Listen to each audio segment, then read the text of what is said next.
What's up, everybody? Welcome to Buzzworthy TV. I'm the girl, Lady T. And tonight we are talking love and hip hop Atlanta, y'all. So let's get into it. So the episode picks back up where we left off with Kalina and Tony and Kirk and Rashida. You know, Kirk and Tony put together this double date so Rashida and Kalina could settle their differences, but Kalina ain't having it, especially since Tony done let it out the bag that she's possibly experiencing postpartum depression. So she got all into her feelings and was like, why you tell them that? You know I don't fuck with her. You gonna tell them my business. So anyway, she getting all emotional. She ready to go. And while Kirk and Rashida are looking at Kalina like she crazy. Kalina and Tony get ready to leave the restaurant. And Rashida's like, look, she telling Kirk, like, why is she mad at me for speaking the truth? If you broke, you broke. That's basically what she was saying. And meanwhile, outside the restaurant, you got, Kalina crying to Tony like, why are you telling somebody that I don't fuck with my business? And he was like, man, why you in your feelings? She's like, I'm not in my feelings. I'm just saying. And I agree with her. Like she said in the confessional, she may be postpartum, but you don't tell somebody that's already emotional. You don't make them put 20 on 10 when they, like I said, they're already emotional. Okay, you don't do that. And then we move on to Momma Dee and Erica. Momma Dee is getting married, y'all. And it's going to be the wedding of the century. And she wants to invite Erica Dixon to be a part of the ceremony. She wants her to be a bridesmaid. And I'm like, wow. I'm like Erica. Look at God. So yeah, she wants her to be a part of the ceremony. She wants her to be a bridesmaid. And Erica's like, well, let me think about it or whatever.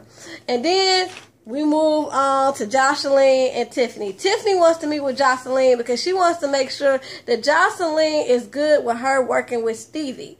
She got this 90s track from Stevie, and she just wants to let Jocelyn know that ain't nothing gonna be going down like that. Well, as they're talking, they get on the subject of Jessica.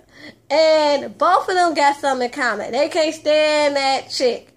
They like, man, she a hoe. And Jocelyn let it be known that, hey, look, I done had her. She a hoe. She got no class. And so they both start laughing and talking about her.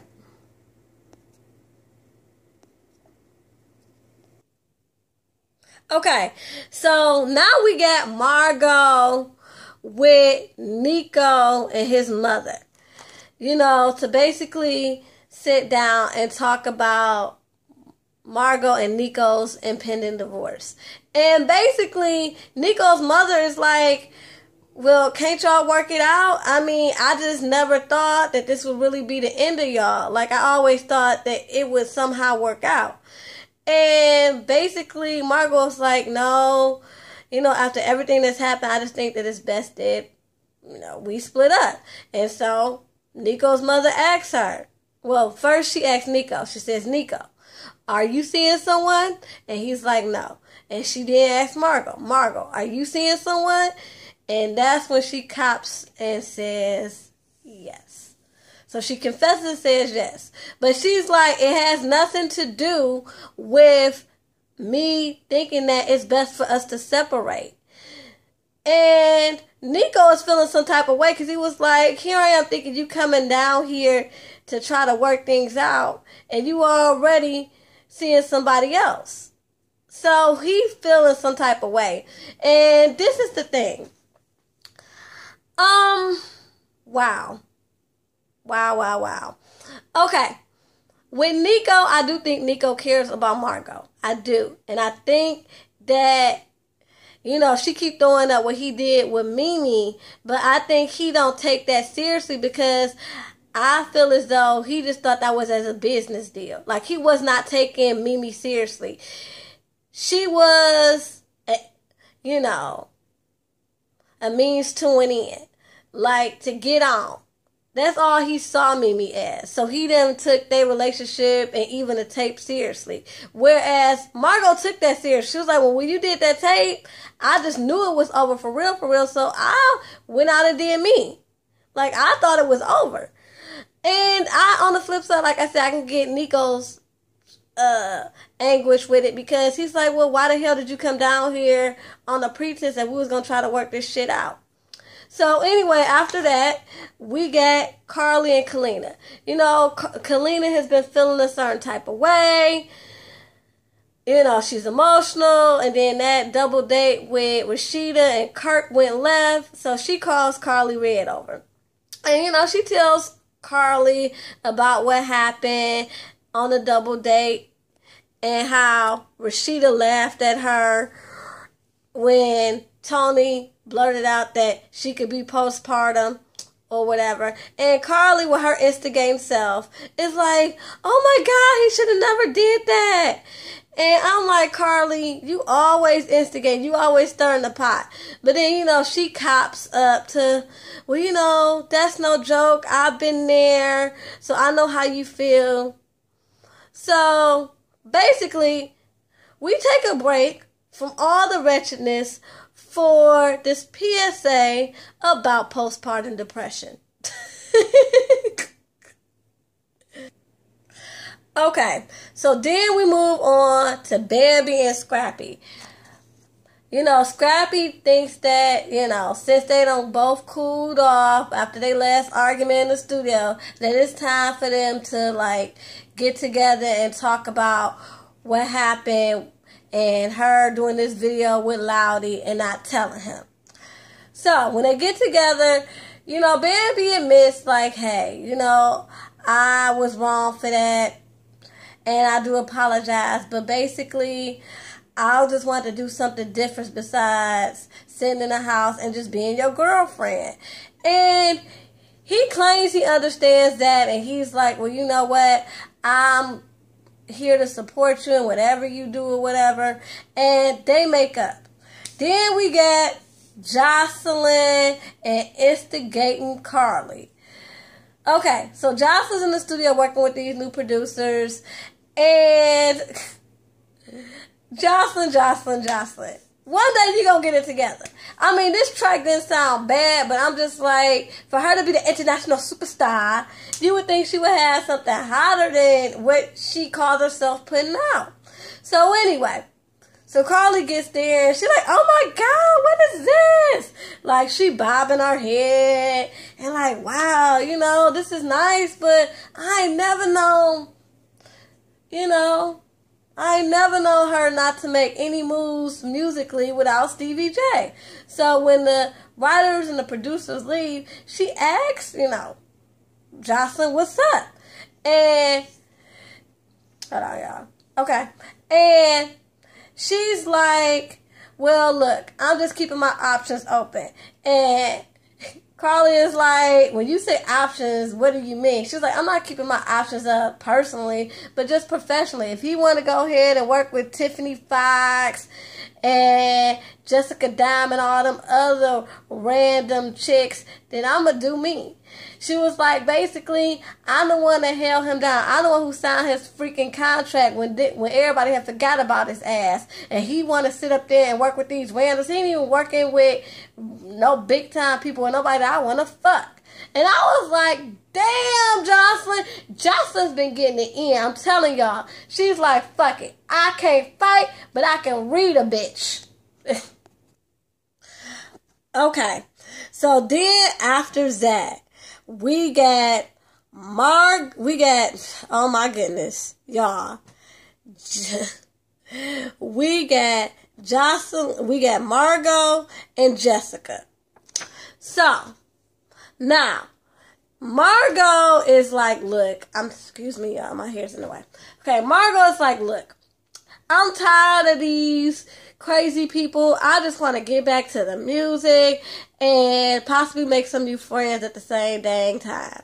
So she invites Jessica out to lunch or whatever. And so they meet up and basically, you know, they talk about what's going on, how they ain't really got nowhere. You know, Jessica tells Margo that, look, I ain't got no work dealing with Mimi. She set me up with Jermaine Dupri, but all I ended up with was a referral from like some little junior producer, and I ain't feeling that, so therefore I'm not feeling her.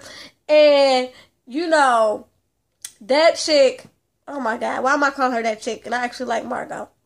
Margo is like, well, you know, I had this photo shoot with Skilla Gorilla magazine, you know, thinking it was interested in my music and my art. Come to find out it was, you know, part owned by Stevie J, and I was just like, I know this was some bullshit. He was using me to get back at Niko, blah, blah, blah. I tried to talk to Jocelyn. She was on that bullshit, talking about they trying to help me. And I'm just done. I'm just trying to focus on the music.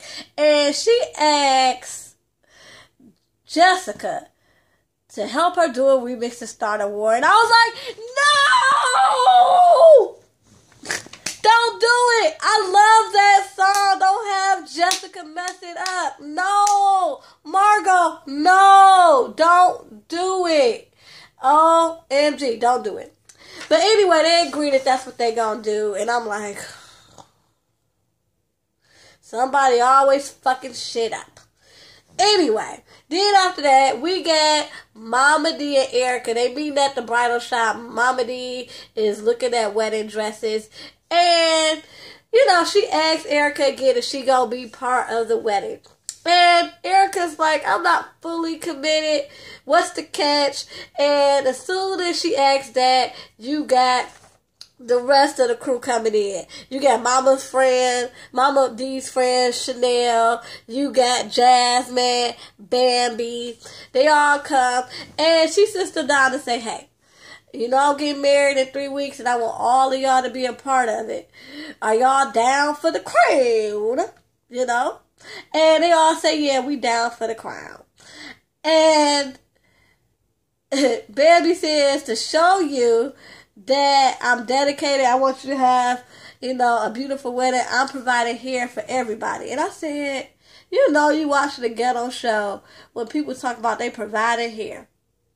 Nah, accessories. Nah, I'm going to help you pay for the dresses, but hair. Wow. So anyway, they get into this argument. Her and Erica get into this argument about hair. Because Erica's like, no thank you, I got class 6. And Baby's like, well, for those who want to shimmer and not look dusty, I'm like, why are we arguing about hair? Oh my God. Like, no, this is so ratchet. Okay, y'all. Here we go with this mess. Jocelyn has decided that she is going to confront Stevie about working with Tiffany Fox. You know, she is not feeling him working with no basic bitches. So, anyway, so she sets the mood right with flowers and chocolates just to, you know, get him in the mood to see, you know, if she could get it out of him. But before she could even really get it out of him, he confesses. I give you props for that, Stevie. He confessed that, you know, he been in the studio with Tiffany or whatever. And she's like, but I already, you know, first of all, already knew. And second of all, I thought that we had agreed that you weren't going to be working with no basic bitches. And, you know, I'm the only bitch you supposed to be working with. And he's like, but, you know, she got talent and it is what it is. You know, he's trying to make better business, you know, career choices for his career. And so she was like, well, while you was doing that, I want to let you know that I went to the studio and recorded a song. And now, Stevie, this is where you pissed me off. You pissed me off because when she said that, he was like, oh, which one of my plugs did you use? And when she said she used none of his plugs, he automatically thought that she was working with some whack-ass producers. And that was not the case. Okay, it wasn't even a whack ass beat. She was kind of mediocre, but it had nothing to do with the beat. And she was like, "Don't you even want to hear?" He was like, "No." And he gets all offended, like, "Why you working with somebody else besides me?" But bitch, you just was telling her like it ain't nothing but business. You telling her not to get mad about the whole Tiffany situation, but here you are getting mad and talking about, so what you gonna do? You record now by yourself? What you gonna do? Book shows by yourself? Do videos by yourself? Why are you holding that over her head? Now see, that's the problem. That's the shit that she was talking about in counseling. And at first I didn't get it. But now I'm seeing that control freak that she was trying to explain when she was in counseling with that nigga.